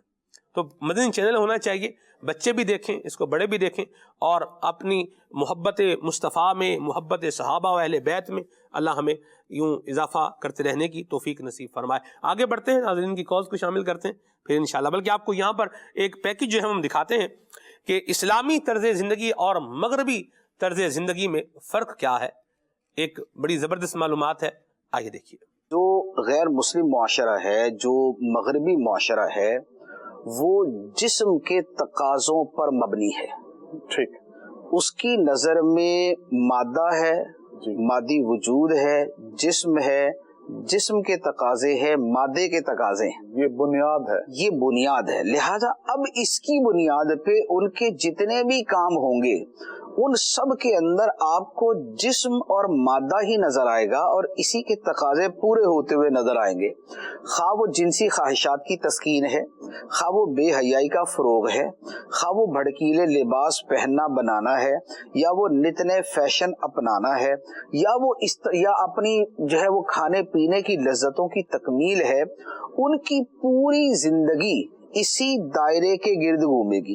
یتمتعون و یاکلون کما تاکل الانعام، اللہ اللہ، یتمتعون انجوائے کریں گے، جی، تمتع کریں گے، انجوائے کریں گے، و یاکلون اور کھاتے پیتے رہیں گے، بس یہی ٹھیک ہے نا۔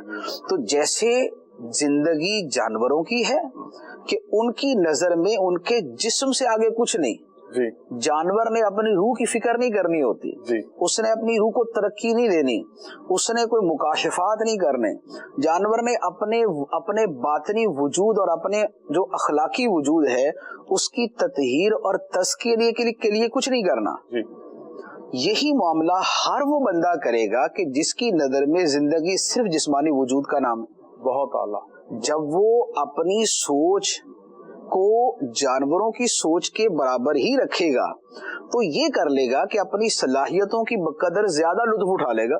جی، جانور کھانے نہیں پکائے گا لیکن انسان کھانے پکا لے، تو وہ اپنے لطف اندوزی کے طریقے اور ذرائع زیادہ سے زیادہ پیدا کرے گا، دریافت کرے گا اور ان کو بڑھائے گا، لیکن جسم کے تقاضوں سے آگے نہیں جائے گا۔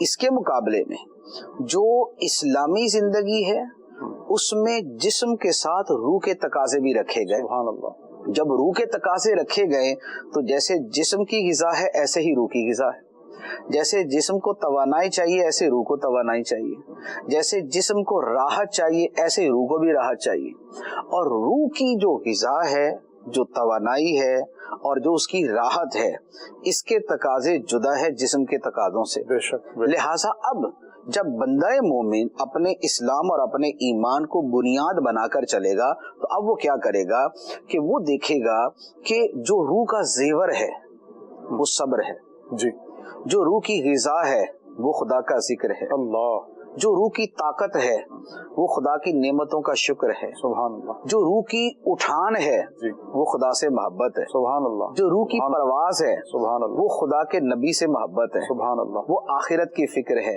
وہ توکل اور قناعت ہے، اللہ، وہ صبر ہے۔ تو سبحان اللہ، جب وہ ان چیزوں کو پیش نظر رکھے گا تو اپنے اس باطنی وجود، اس روحانی تقاضوں اور اس اخلاقی وجود کی بہتری کے لیے وہ کام کرے گا اور اس کے تقاضے پورے کرنے کی کوشش کرے گا۔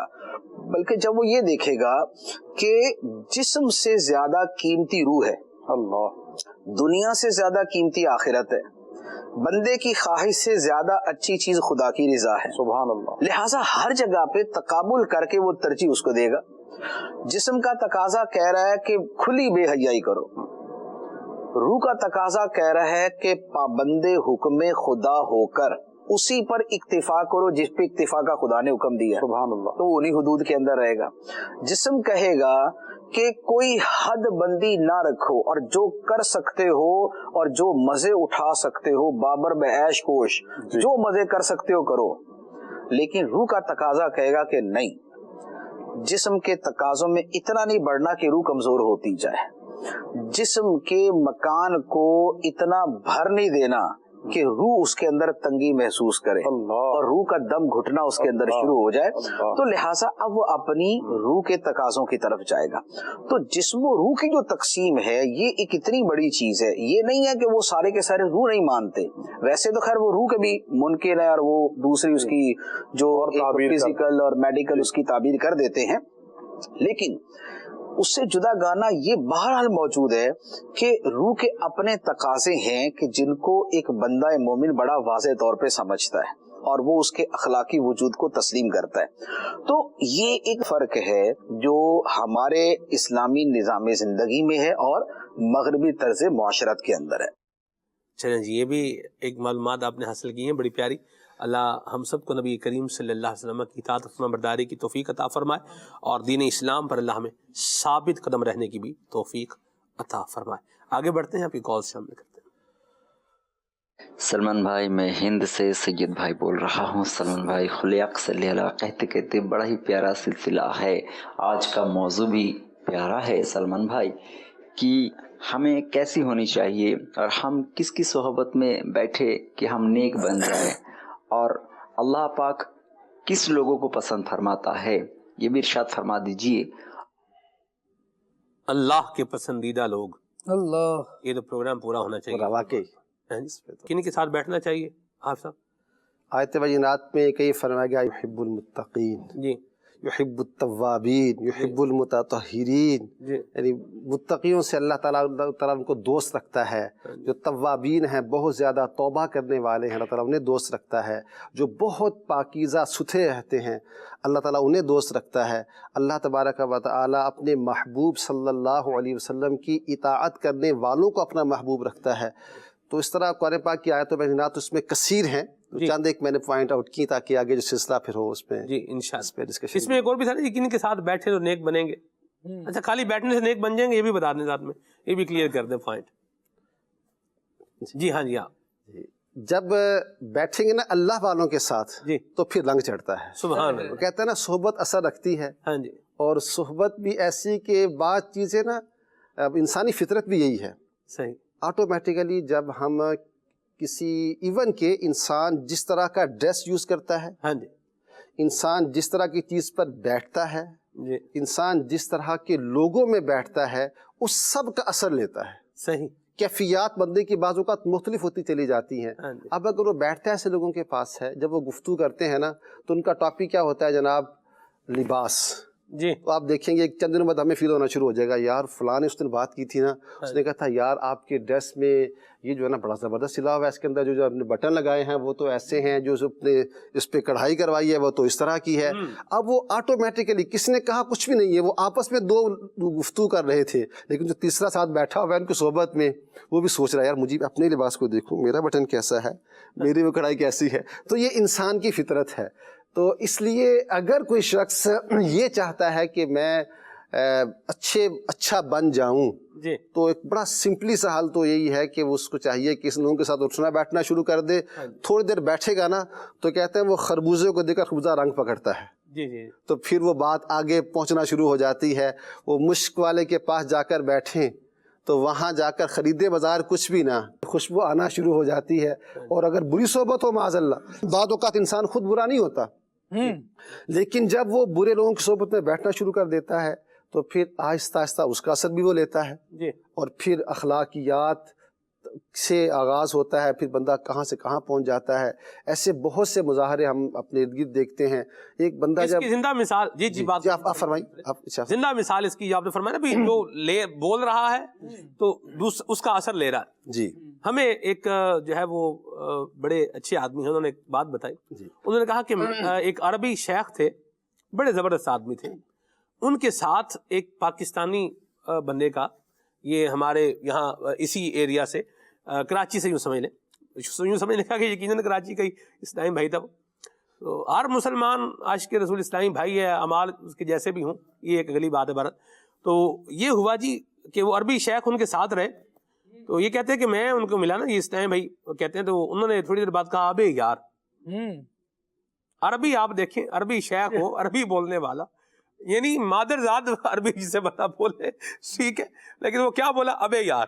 اچھا، یہ کہتے ہیں کہ مجھے جھٹکا لگا بھائی یہ کیا، عربی بولنے والا شخص اور ابے یار کہہ رہے. تھوڑی دیر بعد پھر کوئی بات ہوئی تو انہوں نے یہ لفظ لے کر آئے وہ ابے یار. تو پھر پتہ یہ چلا کہ یہ جس کے ساتھ آج کل رہ رہے ہیں ان کا یہ تقیہ کلام ہے ابے یار. تو اس سے وہ ادھر بھی آ گیا ابے یار. تو دیکھیں یہ تو کلیئر سی بات ہے کہ اثر تو آئے گا.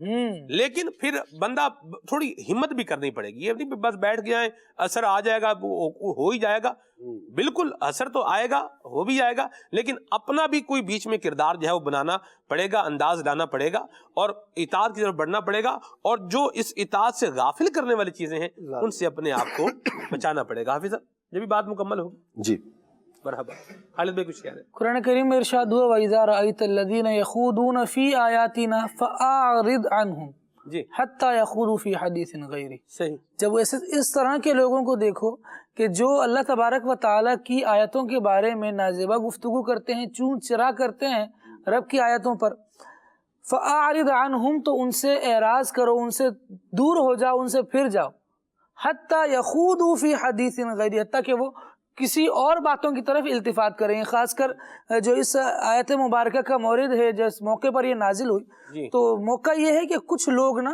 قرآن کریم کی آیات کو غلط پڑھتے تھے اور جان بوجھ کر مسلمانوں کو برانگیختہ کرتے تھے کہ مسلمان اس پر کچھ کہیں۔ تو یہ حکم ہوا کہ نہیں، ان سے اعراض کریں، ان سے دور رہیں۔ وَإِمَّا يُنْسِيَنَّكَ الشَّيْطَانُ فَلَا تَقْعُدْ بَعْدَ الذِّكْرَى، اگر بھول سے ایسے لوگوں میں بیٹھ ہی گئے فَلَا تَقْعُدْ بَعْدَ الذِّكْرَى، جب یاد آ جائے تو پھر اٹھ جائیں، پھر نہ بیٹھیں۔ مَعَ الْقَوْمِ الظَّالِمِينَ، یہ ظلم کرنے والے لوگ ہیں جی، اور ان کی صحبت پھر فوراً چھوڑ دینی چاہیے۔ درست فرمایا۔ صحبت ایک اثر رکھتی ہے، آپ دیکھیں کہ انسان پر خشکی کا الگ اثر ہے، تری کا الگ اثر ہے۔ ایسی بات، پانی پڑتا ہے نا تو وہ اثر ضرور کرتا ہے، صحیح بات، ایسا نہیں ہے کہ پانی پڑ رہا ہے گیلا نہیں کر رہا، یہ نہیں ہوگا۔ صحبت کی مثال بھی ایسا ہی ہے۔ مرحبا، تل کو گلاب کے پھولوں میں رکھ دیا جائے وہ رنگ چڑھا لیتا ہے، گلابی ہو جائے، رنگ آ جاتا ہے۔ اس طرح بہت ساری چیزیں ہم لوگوں نے دیکھی ہیں، آپ دیکھتے ہیں، مطلب ایک بندہ اپنے موبائل پر کیا دیکھ رہا ہے اس کی گفتگو بتا دیتی صحیح، کہ کیا کر رہا ہے، کس کے لیکچر سن رہا ہے، کس قسم کی اس کی ایکٹیویٹیز ہیں، تو اس کے زبانوں پر آنا شروع ہو جاتی ہیں۔ ذرا غور کر لیں، اس طرح زمانے میں نا مختلف قسم کے افراد ہیں جو اپنے اپنے مشن پر کام کر رہے ہیں۔ کوئی نعوذ باللہ فحاشی پھیلانے کے مشن پر کام کر رہا ہے، کسی کا مشن وہ ہے کہ وہ فاقہ کش جو موت سے ڈرتا نہیں، ذرا روح محمد اس کے جسم سے نکال دو، یہ باقاعدہ لوگ مشن بنا کر کام کر رہے ہیں۔ آپ کا یہ آلہ ان سارے مشن کی تکمیل کے لیے بھی یوز ہو رہا ہے۔ آپ دیکھیں نا آپ کیا کر رہے ہیں۔ میں اور آپ اگر اپنے موبائل کو یوز کر رہے ہیں، کوئی کتابیں پڑھ رہے ہیں، کوئی لیکچر سن رہے ہیں، اس میں روح محمد حضور اکرم صلی اللہ تعالیٰ علیہ وآلہ وسلم کا پیار، اللہ تبارک و تعالیٰ کی معرفت، اس کی محبت میری ذات میں شامل ہو رہی ہے، یہ نعوذ باللہ جو ہے میں اس سے بھی ہاتھ دھو رہا ہوں۔ اللہ بچائے، اللہ بچائے۔ مرحبا، مرحبا خالد بھائی، بڑی پیاری توجہ دلائی آپ نے، اللہ ہمیں عمل کی توفیق عطا فرمائے۔ جی، ان سے پلیز بات کر دیں کہ میرے برے کاموں سے عادت نہیں چھوڑتی۔ جی حافظ صاحب، اللہ اکبر۔ انسان کو ہم جس کے اندر یہ احساس، یہ بھی ایک اللہ تعالیٰ کی نعمت ہے کہ کم از کم یہ فیلنگ تو ہے، جی، ورنہ ایسا بھی ہے کہ لوگ گناہ کو گناہ سمجھتے ہی نہیں ہیں۔ اور میں سمجھتا ہوں کہ دعوت اسلامی کے ایک مدنی ماحول کی ایک بڑی برکت جو بندے پر ظاہر ہوتی ہے نا، جب بندہ مدنی ماحول کے قریب آنے لگتا ہے اور صحبت میں بیٹھنے لگتا ہے، تو اس کے ذہن میں جو ایک بات پہلے آ کر بیٹھتی ہے وہ ہے احساس گناہ۔ اس کے ذہن یہ بات آ جاتی ہے کہ میں اللہ تعالیٰ کی نافرمانی مجھ سے فلاں فلاں امور میں ہو رہی ہے۔ پھر جو صحبت کا رنگ چڑھتا جاتا ہے، مدنی ماحول کی برکتیں ملتی جاتی ہیں، تو انسان گناہ کو چھوڑتا چلا جاتا ہے۔ الحمدللہ۔ ایک تو یہ ہے کہ یہ بہت اچھی بات ہے جو آپ نے کہی کہ میں گناہ چھوڑنا چاہتا ہوں۔ اللہ کرے کہ ہم سب کا یہ ذہن ہو، اور جو یہ ذہن رکھتا ہے نا وہ پھر اس کے لیے پھر اگلا سٹیپ بھی لینا ہوتا ہے۔ جب یہ ذہن ہے کہ میں گناہ کو چھوڑنا چاہتا ہوں، تو اب مجھے اس کے لیے کچھ کرنا تو پڑے گا نا۔ آپ کوئی بھی کام کرنا چاہتے ہیں تو اس کے لیے فقط چاہنے سے تو کام نہیں ہوتا نا، ایسی بات، چاہت کے بعد کچھ سٹیپس ہوتے ہیں، جی، ان کو اختیار کرنا ہوگا۔ مثال کے طور پر اگر گناہوں کی عادت ہے، کسی مخصوص گناہ کی عادت ہے، تو اگر ممکن ہے تو اس مخصوص گناہ کے بارے میں جو وعیدات ہیں ان کو پڑھا جائے، اس کے بارے میں جو قرآن پاک میں، حدیث طیبہ میں، اقوال بزرگان دین سے جو وعیدیں بتائی گئی ہیں ان کو پڑھنے کے ساتھ ساتھ پھر ان کے اسباب اور حل بھی بیان کیے گئے ہیں اللہ والوں کی طرف سے کتابوں میں۔ احیاء العلوم بہترین کتاب ہے جو ہمارے جو بالخصوص جو باطنی معاملات ہیں ان میں سے وہ امام غزالی رحمۃ اللہ علیہ چیزیں نکال کے لاتے ہیں نا، کہ بندہ سوچتا ہے یہ بھی میرے دل، ہاں یہ بھی میرے اندر ہے، یہ بھی میرے اندر آ رہا تھا، یہ بھی ہو رہا تھا، تو پھر اگر بندہ چاہتا ہے تو پہلے مطالعہ کرے، اس موضوع پر مطالعہ کرے، اس کے جو اس کے اسباب ہیں، جو اس کے وہ ان سے بچے، اور جو ان کے حل بتائے گئے ہیں ان پر عمل کرنے کی کوشش کرے۔ مدنی چینل دیکھتا رہے، الحمدللہ مدنی چینل میں وقتاً فوقتاً گناہوں اور ان کی نحوستوں کا بیان ہوتا رہتا ہے۔ شیخ طریقت امیر اہل سنت دامت برکاتہم العالیہ کا مدنی مذاکرہ دیکھنے سے بظاہر تو وہ کلمات ہیں نا، آپ بڑے سمپلی ارشاد فرماتے ہیں، لیکن باعمل شخص ہو اور اللہ کے نیک بندے ہوں تو ان کی زبان سے نکلے ہوئے کلمات تو سامنے والے کے دل پر ایسے جا کر اثر کرتے ہیں نا کہ زندگیوں میں انقلاب آ جاتا ہے۔ واہ جی واہ، سبحان اللہ، مرحبا، یار کریں، درست فرمایا، بڑی پیاری بات کہی، اللہ ہمیں عمل کی توفیق عطا فرمائے، آمین۔ اور جو گناہ کی طرف لے جانے والی چیزیں ہیں نا، ان سے بھی اپنے آپ کو بچائیں۔ اسے کہتے ہیں دواعی گناہ، اللہ داعی ہوتا ہے نا، داعی، اس کی جمع بنائے گا تو دواعی، یعنی جو چیزیں گناہ کی طرف لے کر جا رہی ہیں، مطلب یہ ہے کہ جو ریزنز، جو اس کے اسباب ہیں، اس سے بھی اپنے آپ کو کیا کریں گے، دور کریں گے، تو انشاءاللہ اللہ نے چاہا تو بچنے میں کامیاب ہو جائیں گے۔ اللہ ہمیں اپنی نافرمانی سے بچائے، آمین۔ جی مرکز الاولیاء لاہور سے مظہر اقبال عطاری، میٹھے میٹھے سلمان بھائی کا بہت ہی پیارا سلسلہ کھلے آنکھ صلی اللہ کہتے کہتے اپنی برکتیں لٹا رہا ہے۔ اللہ رب العزت سلمان بھائی کے علم اور عمل کے اندر مزید برکتیں عطا فرمائے۔ آج میں سلمان بھائی سے عرض کروں گا کہ حضور خالد بھائی نے جو حقوق اللہ اور حقوق عباد پر مدنی پھول دیے ہیں، ماشاء اللہ عز و جل، مدینہ مدینہ۔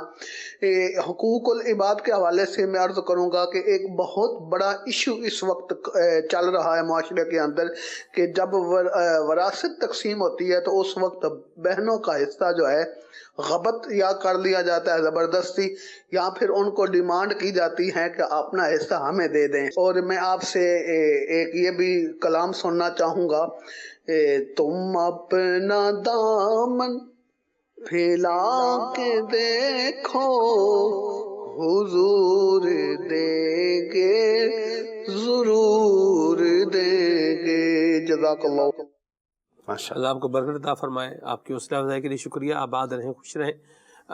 بہنوں کے حصے کے حوالے سے حصہ ہے یا نہیں ہے، اس پر کلام ہوتا رہتا ہے، اور تفصیلی کلام بھی الحمدللہ اس کا ہوتا رہتا ہے، اور بہنوں کو حصہ دینا چاہیے، اور بالکل ضبط نہیں کرنا چاہیے، غبن نہیں کرنا چاہیے۔ جس کا جو حصہ ہے شریعت نے بیان کر دیا ہے وہ اس کے حوالے کر دیں۔ اور بہنوں کو بھی چاہیے کہ یہاں 2 وے ٹریفک ہے، 1 وے نہیں ہے، یہ بھی قابل غور بات ہے۔ بعض جگہ یہ بھی حافظ صاحب باتیں مجھ تک بھی پہنچی ہیں، ناظرین کے علم میں بھی ہوں گی، آپ کے مشاہدے میں بھی آیا ہوگا، خالد بھائی کے مشاہدے میں بھی ہو سکتا ہے، حسان بھائی نے بھی نوٹ کی ہو کوئی اس طرح کی بات، کہ بعض اوقات کیا ہوتا ہے کہ بھائی تو دے رہا ہے، لیکن بہن کی طرف سے جو طریقہ کار، جو انداز آ رہا ہے نا، وہ تکلیف دہ آ رہا ہے، اور وہ ایسا انداز آ رہا ہے جو شریعت کو مطلوب اور مقصود نہیں ہے۔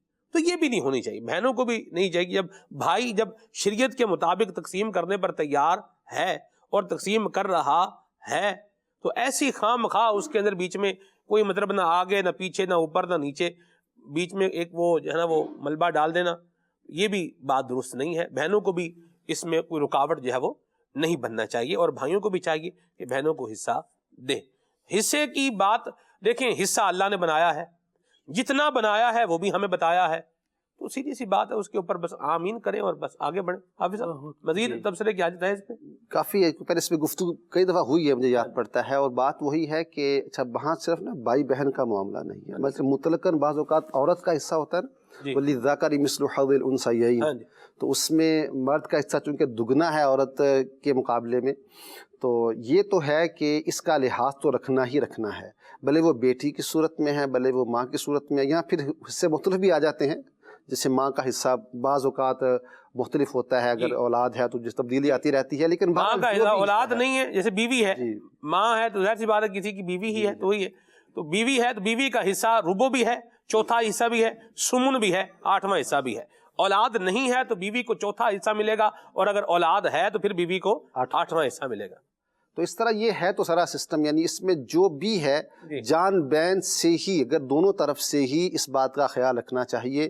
یہاں نہیں دیں گے تو پھر اللہ کی بارگاہ میں جا کے دینا پڑے گا، اور یہاں دینا آسان ہے، وہاں کسی کے اندر وہ نہیں ہے کہ مجال نہیں کہ وہ کر سکے، ادا کر سکے۔ ٹھیک ہے جی۔ میں احمد رضا فیصل آباد سے بات کر رہا ہوں، مجھے آپ کا پروگرام بہت اچھا لگتا ہے۔ میں نے آپ کو پہلی دفعہ کال کی ہے. ہم مجھے اپنے پسند کی نعت سنا دیں. شکریہ. واہ بے صدقے جہاں ماشاءاللہ. آباد رہیں احمد بھائی، خوش رہیں، سلامت رہیں. مرحبا. آپ کی آواز مہروز بھائی کے شہزادے ہیں بلال، ان سے ماشاءاللہ کافی ملتی ہے. اللہ آپ کو زندگی دے، سلامتی دے. آپ نے سلام کیا تو میں سمجھا، جب گفتگو شروع کی تو میں سمجھا کہ شاید یہ بلال بھائی کی کال ہوگی. چلیں بہرحال اللہ خیر فرمائے. جی نعت خان اسلامی بھائی سے یہ التماس ہے کہ مجھے یہ کلام سنا دیں. سب سے اعلیٰ ہو اعلیٰ ہمارا نبی، سب سے بالا ہو اعلیٰ ہمارا نبی. واہ جی واہ، کیا لفظ استعمال کیا ہے. نعت خان صاحب میں سے التماس ہے. واہ جی، مرحبا مرحبا. جی پیارے پیارے سلمان بھائی، ماشاءاللہ کھلے آنکھ صلی اللہ کہتے کہتے بہت ہی پیارا سلسلہ جاری و ساری ہے. گھر والے بہت ہی اس سلسلے کو شوق سے دیکھتے ہیں اور اس کی برکتیں لٹتے ہیں. تو آپ کی بارگاہ میں یہ سوال ہے کہ رزق حلال میں آسانی میسر ہو، اس حوالے سے کچھ مدنی پھول عنایت فرمائیے. جی حافظ. گناہوں سے بچنا یہ بھی رزق میں اضافے کا ذریعہ بنتا ہے. ٹھیک. کیونکہ نافرمانی جو ہے اللہ تعالیٰ کی نافرمانی، اس کے بارے میں فرمایا گیا کہ اس سے بھی نیکیاں جب ختم ہوتی ہیں، کم ہوتی ہیں، اللہ تعالیٰ کی نافرمانی بڑھتی ہے. تو علماء نے لکھا ہے کہ یہ بھی ایک رزق میں تنگی کا سبب ہے. اچھا، اس کے علاوہ کچھ ایسے اسباب بندہ اختیار کرے رزق کی بے برکتی سے، رزق کی بے حرمتی سے اپنے آپ کو بچایا جائے. بعض اوقات ایسا ہوتا ہے کہ گھروں کے اندر کھانا بچ جاتا ہے، اب وہ کھانا استعمال کے قابل بھی ہوتا ہے. بعض اوقات تو اس کو سیکنڈ ٹائم یوز کیا جا سکتا ہے، لیکن وہ کچھ بچا دیا جاتا ہے اور پھر اس کو پانی میں بہا دیا جاتا ہے. یہ وہ چیز ہے کہ جس کے بارے میں فرمایا گیا کہ اس سے روزی میں برکت نہیں رہتی اگر یہ عمل کیا جائے. اور وہ جو ایک روایت یاد آ رہی ہے کہ نبی کریم صلی اللہ علیہ وسلم کی طرف اس کی نسبت کی گئی ہے. ارشاد فرمایا گیا، ایک صحابی نے اپنے فقر کی عرض کی کہ حضور بہت فقر و فاقہ ہے، تو ارشاد فرمایا جب گھر میں داخل ہوا کرو تو مجھ پر سلام کیا کرو. اور سورہ فاتحہ پڑھنے کا ہے، سورہ اخلاص پڑھنے کا ارشاد فرمایا گیا. تو اس سے فرمایا گیا، وہ صحابی کہتے ہیں جب انہوں نے ایسے کیا نا تو اس کی ایسی برکتیں ظاہر ہوئیں کہ انہوں ماشاءاللہ وہ نہ صرف یہ کہ خود خوشحال ہوئے بلکہ دوسروں کو دینے والے بھی بن گئے. سبحان اللہ سبحان اللہ. مرحبا. چلیے جی میسیج بھی شامل کرتا ہوں. ایک مبہم سا میسیج ہے، مبہم میسیج کا جواب نہیں دے سکتے، کیا اس پہ تبصرہ کریں گے؟ اگر کوئی رشتہ دار اس طرح کر کے کی ہے تو بہرحال آگے پوری اس کی تفصیل ہوگی، اس کو اسپیسیفائی کریں گے تو ہی تھوڑا اس کا جواب دینا قدر آسان ہوگا. ہم نیک تو بننا چاہتے ہیں لیکن نیک لوگوں کے ساتھ نہیں بیٹھنا چاہتے، اس بارے میں کچھ بتائیے گا. جی حافظ صاحب. ہم لوگ نیک بننا چاہتے ہیں اور نیک لوگوں کے ساتھ بیٹھنا بھی نہیں چاہتے. وہی بات نا، پھر چاہتے تو سب پتہ نہیں ہوتا کیا کیا چاہتا ہے. چاہتے سب ہیں کہ ہم اوج سریا پہ مقیم. پہلے پیدا تو کرے ایسا کوئی قلب سلیم. اب اس کی چاہت کے کچھ تقاضے بھی تو ہیں نا. اگر واقعتاً وہ چاہتا ہے، یعنی چاہت اچھی بات ہے، یعنی ایک نیکی کی چاہت ہے نا، نیک بننے کی چاہت تو بری نہیں ہے، اس پہ اپریشیٹ بھی آپ کو کیا جاتا ہے، لیکن فقط یہی سٹیپ نہیں ہے. اگر واقعاتاً نیک بننا چاہتے ہیں، چلے نیک لوگوں کی صحبت ہے، مطالعہ ہے، وہ کام ہیں جو آپ ارد گرد دیکھتے ہیں کہ لوگ کرتے ہیں اور نیکی کی طرف جا رہے ہیں، کچھ نہ کچھ کریں گے تو کام ہوگا نا. ورنہ چاہنے سے سوائے چاہنے کے کیا ہو سکتا ہے صرف چاہنے سے. ٹھیک ہے جی، چلیے جی آگے چلتے ہیں. جی حضور میری تو ساری بہار آپ سے ہے. حامد بھائی ہیں، کہاں سے؟ خانپور سے. بڑی مہربانی، بڑی بہت شکریہ جی. کہہ رہے ہیں کہ جی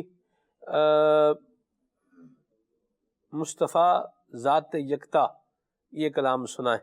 اویس بھائی سیال کوٹ سے. بڑی مہربانی. میں نے تو پہلی دفعہ جی یہ مصرع سنا ہے. اللہ برکت دے آپ کو. خاک مدینہ ہوتی میں خاک سار ہوتا، یہ کلام سنا ہے. بھکر سے بنت مرید حسین ان کا میسیج ہے جی. بنت غلام یاسین بہاول پور سے. کوئی ایسا کلام سنا دے جس میں بادل لفظ آتا ہو. چلیے جی مرحبا. مبین بھائی ہیں جی. بعض لوگ مبین کو مبین بھی کہتے ہیں، یہ مبین نہیں ہے، یہ مبین ہے. ٹھیک ہے جی. ابانا یبین سے مبین. ٹھیک ہے جی. آگے ہے جی کلام سنا دیں. اٹھا دو پردہ دکھا دو چہرہ کہ نور بھاری حجاب میں. مرحبا. حوصلہ افزائی کا میسیج ہے مامو کانجن سے. بہت شکریہ، بہت نوازش آپ کی حوصلہ افزائی کے لیے. اللہ تعالیٰ آپ کو جزائے خیر عطا فرمائے۔ آگے ہے جی ان کا ایک سجیشن بھی ہے، بہت شکریہ۔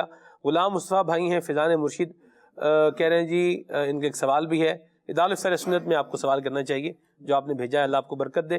آگے ہے جی بنت سلیم حمزہ والا سے، اور دعائے مدینہ سے نواز دیں، اے کاش میں بن جاؤں مدینے کا مسافر، یہ کلام بھی سنائیں۔ جی حسان بھائی کچھ کلام سنائیں پھر آگے بڑھتے ہیں۔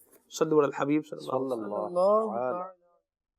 سب سے اولا والا ہمارا نبی، سب سے اولا والا ہمارا نبی، سب سے بالا والا ہمارا نبی، سب سے بالا والا ہمارا نبی، سب سے اولا والا، اپنے مولا کا پیارا ہمارا نبی، اپنے مولا کا پیارا ہمارا نبی، دونوں عالم کا دولہا ہمارا نبی، دونوں عالم کا دولہا ہمارا نبی، سب سے اولا والا۔ بجھ گئی جس کے آگے سبھی مشعلیں، بجھ گئی جس کے آگے سبھی مشعلیں، شمع وہ لے کر آیا ہمارا نبی، شمع وہ لے کر آیا ہمارا نبی، سب سے اولا والا۔ اس میں اگر آپ ایک اور اضافہ کریں گے تو اس کے ذوق میں اور اضافہ ہوگا، ہے نا؟ جیسے شمع وہ لے کر آیا ہمارا نبی، شمع وہ لے کر آیا، شمع وہ لے کر آیا، شمع وہ لے کر آیا، شمع وہ لے کر آیا ہمارا نبی، سب سے اولا والا، خلق سے اولیاء، اولیاء سے رسول، خلق سے اولیاء، اولیاء سے رسول، اور رسولوں سے اعلیٰ ہمارا نبی، اور رسولوں سے اعلیٰ، اور رسولوں سے اعلیٰ، اور رسولوں سے اعلیٰ ہمارا نبی، سب سے اولا والا، مصطفیٰ ذات یکتا آپ ہیں، مصطفیٰ ذات یکتا آپ ہیں، مصطفیٰ ذات یکتا آپ ہیں، یک نے جس کو یک بنایا آپ ہیں، یک نے جس کو یک بنایا آپ ہیں، اور آپ جیسا کوئی ہو سکتا نہیں، آپ جیسا